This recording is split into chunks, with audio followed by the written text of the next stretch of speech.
Mzee Peter Marua Niwita. Asante sana. Mungu azidi kukubariki. Umetupatia ukaribisho ambao ni mkubwa mno na uliojaa upendo. Mungu mwenyewe ndiye anayeweza kuelewa na kuwabariki. Wapendwa wa Bwana, Bwana asifiwe. Ni furaha ya pekee kuona wapendwa ambao tunaompenda Bwana tumekusanyika kwa ajili ya kusikia kutoka kwake. Bwana ana makusudi mema na makubwa kwa ajili yetu. Sasa jioni hii ya leo nilitaka nitembee na nyinyi kidogo, tuanze kuelezana kwa ajili ya moja ya kazi ambao ndani ya kanisa tunazo. Kazi ya mhazini wa kanisa. Kazi ya mhazini wa kanisa ni moja ya kazi ambazo Mungu ameziruhusu ndani ya kanisa ziwepo. Ni kazi takatifu. Kwa nini tunasema ni kazi takatifu? Ni ya Mungu mwenyewe. Na Mungu mwenyewe ndiye amekubali wanadamu kuja kuifanya hiyo kazi. Na kazi ya mhazini wa kanisa mara nyingi tumeiangalia katika udogo wake, na tukaacha picha kubwa ambayo ndio natamani kuanza kuitambulisha katika siku hii ya leo. Je, wote tunatambua ya kwamba mhazini mkuu ni Mungu mwenyewe? Tukishapata picha hiyo, tutaanza kutembea kwa pamoja katika kutambua ya kwamba kumbe wahazini wote katika makanisa mahalia tuwasaidizi wa Mungu. Kama tuwasaidizi wa Mungu, Mungu ni mtakatifu. Hivyo anahitaji na hii kazi yake pia nasi tunaokuwa ambao ni wahazini katika vipindi vile ambavyo watakuwa wameruhusu tutambue hilo. Mungu amekuchagua wewe kama mhazini. Unaweza ukaona ya kwamba saa hizi wewe sio mhazini, lakini swali linakuja, je, una mali ya Mungu ambayo unayo? Ukiwa na jibu ambalo linasema ni ndio, basi utajikuta ya kwamba wewe ni mhazini wa mali ya Mungu ambayo amekukabidhi. Sasa katika kukabidhiwa hii kazi, ni kazi ambayo ni takatifu kwa sababu Mungu mwenyewe ni mtakatifu. Amehitaji wanaume na wanawake katika vizazi vyote kuwa vyombo vya mkono wake vya kuendeleza kazi ya wokovu. Tupo wengi ambao tumefanya kazi ya uhazini katika makanisa yetu mahalia, lakini yawezekana tukawa hatujapata picha hii inayotuambia ya kwamba tu vyombo vya Mungu kwa ajili ya kufanya kazi ya wokovu. Mhazini wa kanisa unashiriki sehemu kubwa katika kufanya hili zoezi la wokovu. Unaposaidia katika kuelimisha na kuwasaidia wazee wa kanisa wakajua ya kwamba hela zipo na ziko vizuri.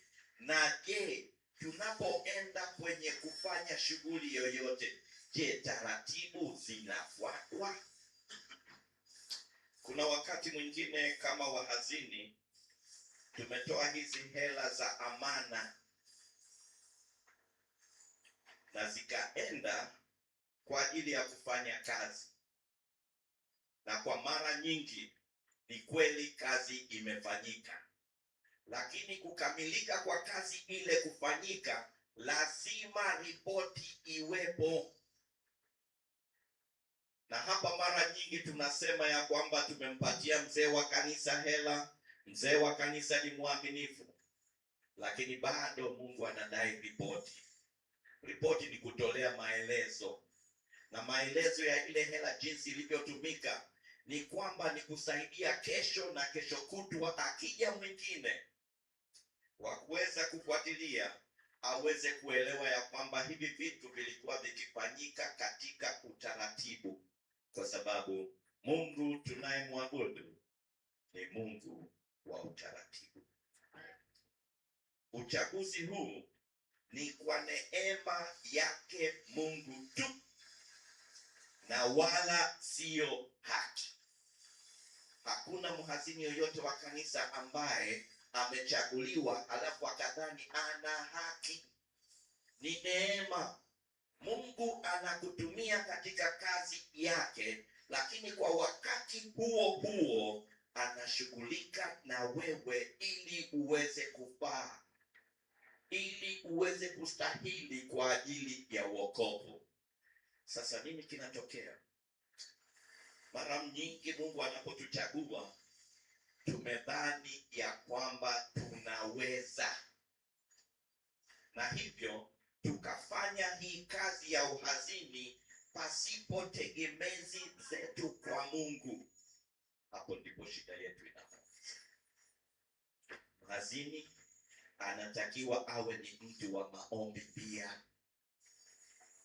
Kabla ya kuanza shughuli yako, omba, soma neno, fanya kazi, kwa sababu ile kazi unayoifanya ni kazi takatifu. Tusichukulie tu kwa juu, ni kuhesabu hela na kuzipanga na kuziandikia kwenye vile vikaratasi tuende kudeposit kule benki. La hash, ni kazi takatifu. Hivyo tuanze kwa kuwa na maombi, na isiishie hapo tu. Wazee wa makanisa, ni vizuri kuombea timu yako, kwa sababu hawa nao wako ndani ya timu yako. Viongozi wenzako unamwombea mhazini, ili kazi hii katika umoja tuweze kuifanya vizuri. Nilikuwa nikiomba ya kwamba katika jioni hii tuweze kuangalia katika kitabu cha Mwanzo, na tuweze kuangalia katika ile sura ya 2 na ile fungu la 15. Ikiwa tuko pamoja katika kitabu cha Mwanzo na ile sura ya 2 na ile fungu la 15, neno la Bwana linasema hivi: Bwana Mungu akamtwaa huyo mtu, akamweka katika bustani ya Eden, ailime na kuitunza. Tayari Mungu ametoa jukumu kwa mwanadamu ambaye amemuumba. Uzuri hapa, neno mtu huwakilisha mwanamume na mwanamke. Hili neno mtu hapa lina maana, tutakapokuwa tukiendelea siku zingine, tutarudi sasa kuingia ndani kuangalia katika huyu mtu. Lakini leo nilipenda ya kwamba tuweze kuangalia ailime na kuitunza. Mungu ametoa jukumu, na hili jukumu linaenda pia kwa wahazini. Wahazini wamekabidhiwa kazi na Mungu katika makanisa yetu mahalia, na kazi moja ambao waliopewa ni kuweza kusimamia na kuziangalia zile fedha. Unaangaliaje? Mshiriki anapokuja na kuweka hela yake kwenye bahasha na kuitoa, mhazini hana budi ya kuipokea ile fedha. Baada ya kuipokea, anatakiwa aikatie risiti. Anapoikatia risiti, anatambua na kupokea kile ambacho mshiriki amekitoa. Huduma hizi zamani za kutoa sadaka zilikuwa zikipokelewa na makuhani. Leo hii wahazini ni wasaidizi wa mchungaji, kama ilivyo mzee wa kanisa ni msaidizi wa mchungaji. Kwa Kwa hiyo ni utaratibu ambao umewekwa, lakini sasa ili huduma kufika inahitaji ya kwamba Mungu akatoa nafasi kwa watu wengine na nafasi zingine, na ndipo anapoingia mhazini ili aweze kutenda hii kazi. Kwa hiyo nakuta ya kwamba anafanya kazi takatifu, amepokea, mshiriki ametoa kwa Bwana, mhazini anapokea kwa niaba ya Bwana na anaviandika. Hivyo hivyo matumizi yanatakiwa pia yaliyopitishwa kwenye halmashauri kuu aweze kuyasimamia. Ndio kazi yake, anawaongoza na kuambia hiki tunahitajika tukifanye hiki. Ikiwa mshiriki amefanya matoleo yoyote, mshiriki ametoa matoleo yake kwa Mungu, si mhazini, si baraza la kanisa, hawana mamlaka ya kubadilisha matakwa ya huyo mshiriki aliyotoa kwa ajili ya Mungu.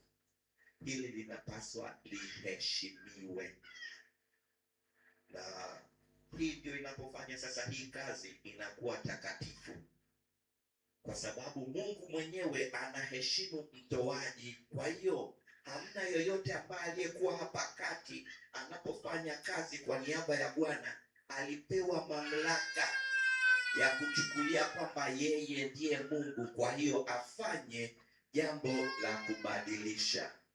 Hilo haliruhusiwi. Kwa hiyo utakuta ya kwamba hapa Edeni mtu alipopewa kazi ya kulima hakuanza kubadilisha mambo. Utakuta ya kwamba alianza kufuata taratibu za Mungu. Hii ina maana gani? Alisikiliza jukumu ambalo Mungu alikuwa amempa, akalikubali na akaanza kushirikiana na Mungu katika kutenda kazi. Mtu huyu alilima akiwa anashirikiana na Mungu, hivyo alitengeneza uhusiano wa karibu na Mungu ili aweze kusikiliza na kufuata kama vile Mungu anavyohitaji. Wazima nasi tunapaswa kutenda vivyo hivyo. Tusikilize kutoka kwa Mungu, na Mungu anapotoa maelekezo, katika maelekezo yake ndizo taratibu na miongozo tuliyokuwa nayo katika kanisa, na hivyo haina budi kuiheshimu hii miongozo na kuifuata. Kuna nyakati zingine umekuta ya kwamba mwaka umeisha, matumizi ya mwaka ulioisha hayajasomwa kwenye halmashauri kuu ya kanisa. Kanuni ya kanisa inatuambia ya kwamba hilo si sahihi. Yanapaswa yasomwe ili ya kwamba kwa ajili ya mwaka mwingine unaokuja bajeti mpya nayo iweze kuandaliwa. Wanaangalia katika bajeti ya mwaka ulioisha wafanye ulinganifu, ili ya kwamba sehemu ambapo kazi inaonekana inafanyika zaidi na hela inahitajika, tuweze kuongeza nguvu na kusukuma huko. Tusiweke hela zikabaki katika sehemu moja, alafu mhazini anabaki katika kusimamia na kusema ya kwamba hapana, bajeti ndivyo ilivyoamuliwa. Atakuwa yuko sahihi, lakini anapaswa kushauri wakati mwaka unapoisha, tunapoenda kuanza mwaka mwingine, asaidie ya kwamba kuwepo na uwiano, ili ya kwamba tusije tukamaliza mwaka na fedha zingine zikawa bado hazijafanyia kazi vizuri. Itakuwa sio usimamizi uliokuwa mwema wala uliokuwa bora. Kwa hiyo Mungu anahitaji wahazini tuweze kuwa wasimamizi wazuri, na katika hii kazi ya usimamiaji vizuri, Mungu anatuhitaji ya kwamba tuweze kutoa ushauri na maelekezo. Huwezi kutoa ushauri kama humpendi Mungu. Mhazini hataweza kutoa ushauri kwa kanisa lake ikiwa hampendi Mungu. Ikiwa hana mahusiano mazuri na Mungu, atatoaje? Hivyo basi, kwa ujumla, tuendelee kuombea wahazini wa makanisa yetu ili wakakubali ushirika pamoja na Mungu. Wanapofanya haya maombi, wanatengeneza ushirika pamoja na Mungu. Mungu anawasaidia na kuwafunulia ya kwamba wasimamieje rasilimali hizi. Ndani ya kanisa tuna vyama. Yawezekana wengine katika makanisa yetu huko kuna mashule. Shule ikiwa chini ya kanisa mahalia, mhazini wa kanisa anapaswa kujua mapato na matumizi ili aweze kuwasilisha katika kanisa, kusomea kwenye baraza, lakini pia kutoa taarifa kwa halmashauri kuu. Ni moja ya jukumu lake. Kwa hiyo utakuta ya kwamba kumbe kazi ni pana, na kila kinachotolewa kanisani ni vizuri kitambuliwe. Kikishatambuliwa kinaingia kwenye vitabu, na kisha baada ya hapo kwenye vitabu kitatoka kwenda kwenye matumizi kwa kadri ya vile vilivyopangwa. Pia kushiriki mafunzo, tunahitaji kusaidiana na wahazini tukapata mafunzo na kuelewa, tukapata kujua ya kwamba miongozo, tukapata kusikia wakurugenzi wetu wa uwakili wana nini cha kuweza kutueleza katika kushiriki katika kuifanya hii kazi ya Bwana. Bwana ametuita wahazini tufanye kazi yake. Katika utambulisho huu mdogo, naomba tuweze kuungana kwa pamoja, tukishirikiana kwa pamoja ya kwamba kuanzia sasa tubadili mwelekeo wetu. Tuanze kuwaombea wahazini wetu, nasi tushiriki tukiwaombea kwa Mungu awatumie kama apendavyo. Ninayo imani kubwa ya kwamba hatutabaki kama tulivyo. Mungu ana kusudio kubwa la kubariki kazi yake kupitia wahazini wa makanisa. Mungu ana mbaraka mkubwa kwa ajili ya mhazini. Tuwaombee ili wasije wakakanyaga hii baraka, wala wasije wakaidharau, kwa sababu ni Mungu mwenyewe aliyewachagua kwa ajili ya kutenda hii kazi yake takatifu.